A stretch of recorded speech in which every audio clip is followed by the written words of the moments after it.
in the house. Seriously, there is no peace in Africa until our leaders change their mindset. Serious. Until they change their mind. Seriously, because the dream of Kwame Nkrumah, is fading. But now, oh, we give thanks to Ibrahim Traore for turning things round, changing that narratives. And I ask this question. Now, our leaders, please make sure, you join the bus, the leading bus to salvation, to change that narrative of Africa. Seriously, I don't even know which way to attribute yourself. Hello guys, so you are welcome once again to my life. My people, let me know where you are watching me from. Just let me know at the comment section. Let's try to interact with each other.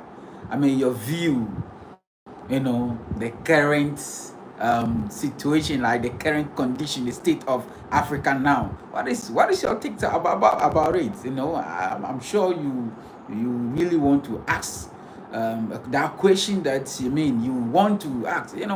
Just let me know. Ask any questions, and if I have answer, I can provide it for you, or we can find out. So, guys, we are here to interact with each other, and it's all about Africa. It is all about Africa, seriously. Because now the time is now.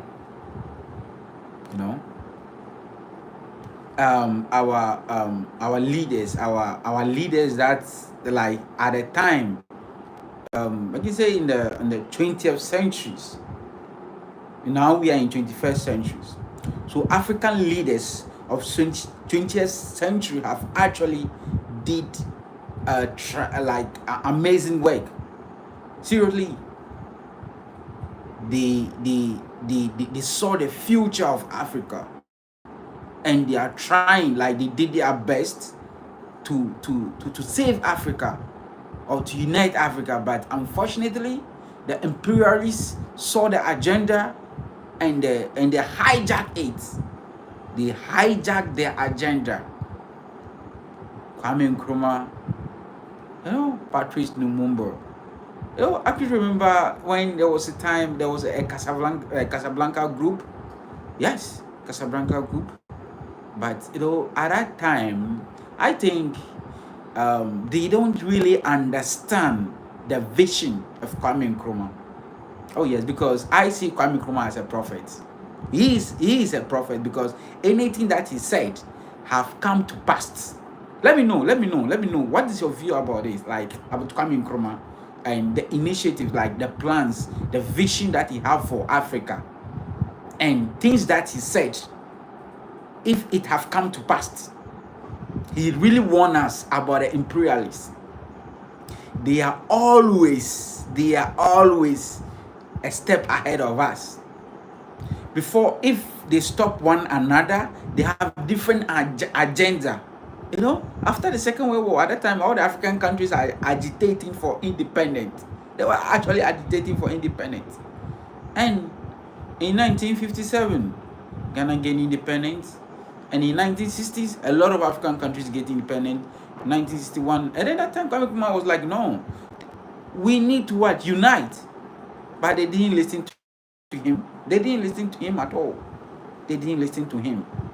Because at that time, the leaders, at that time, they don't really know the vision or what Kwame Nkrumah really mean. Or they just see him as being selfish. This man just want to become a president all over Africa or what? Like, they don't really understand its vision. At that time, seriously. And then now, yes, they gave us the independence. But that is not all. It's just a political independence. We don't have our economical independence. And then after that, they have created a group, the imperialism. After they give you independence, they have created a group. Anglophone Africans, those countries that have been colonized by the British, we call them Anglophone Africans, and their headquarters is in what? It's in London. And then we also have Francophone African. You know, those countries that have been colonized by France, called Francophone Africans, headquarters in Paris. Before we have Lusophone, Germany, and many more. You see? And then after that, that's not the end. They also have an International Monetary Fund, IMF. Seriously, any country or any African country that will go for IMF, it means you said you can't, like, it means you have leave your economy for them to control it for you. Because if IMF come in, they control everything. And do you think they will do something to favor you? Never. It is for their own agenda. And then they bring something aid, and they are giving it to our leaders. And then this democracy that they gave to us, how are we surviving? Or how well are we practicing this democracy? I ask this question. Guys, let me know if you are watching me, your view about this whole called democracy. Like, to me, I see before they gave us the democracy, there is a democracy already in Africa. Our ancestors, our forefathers were practicing democracy. Seriously. Because before they come, we have kings and queens that rule, right? And then they also, England, who is the king? King Charles, right? And they have a prime minister, and they come and tell us that, oh no, that way of system is not good. So we have to be republic. In Africa, all of us, we become republic. All the African countries, we become republic, except Botswana. No, except Lesotho. Yes. So now there is no king in Africa. Even in Ghana, we have Ashanti Kingdom. In late 1890s, when the British took over Ashanti Kingdom, they signed a treaty with the king of Ashanti that come and join us, and we will still recognize you as a king. That is why we have a king here in Ghana, from Kumasi, Osei Tutu. Yes, that is the only king. Because you cannot have a king and then have a president. Or no republic country can have a king. You will have a chief. And all the power is being transferred to the president. So they control the system.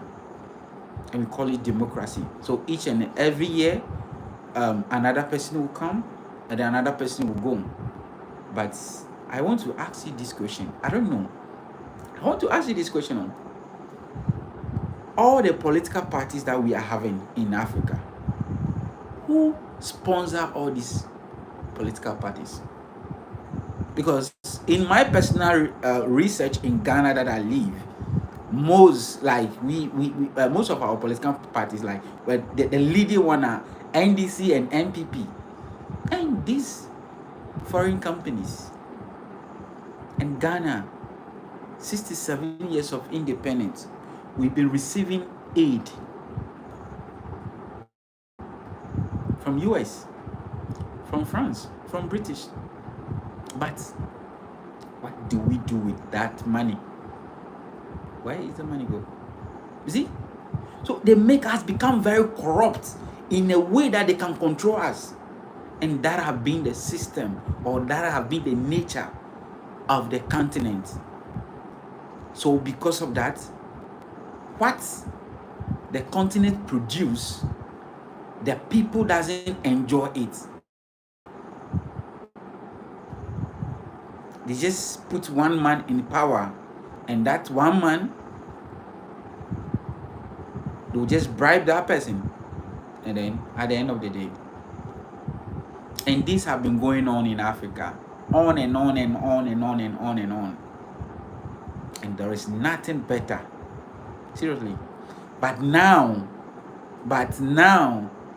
there is an awakening call. awakening spirit, the spirit of Pan-Africanism. You know, I said it earlier on. I said it some time ago that before Africa we will unite, we need the spirit of Pan-Africanism, oneness, unity. But first, we need to discover ourselves. That is the question I always ask my friends. We need to know who we are. You know, guys, if you are watching me, I want to ask you this question. I'm throwing this question to you personally. Do you know who you are as an African? Do you know who you are and where you are coming from and where you are going? You know, Bob Marley in his song said, if you know who you are, then you know where you are coming from. Then you can know where you are going. Oh yes. And then Marcus Garvey said, a tree without a roots is lifeless. A people without their cultural knowledge, their customs, then it's like you don't know who you are. So who are you as an African? And why is it urgent need for the unity of Africa or for us to develop? Guys, let's just discuss about this. Serious. Let me know.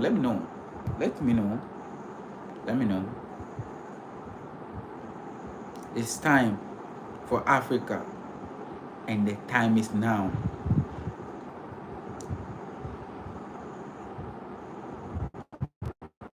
The dream of Nkrumah, it is now becoming to pass.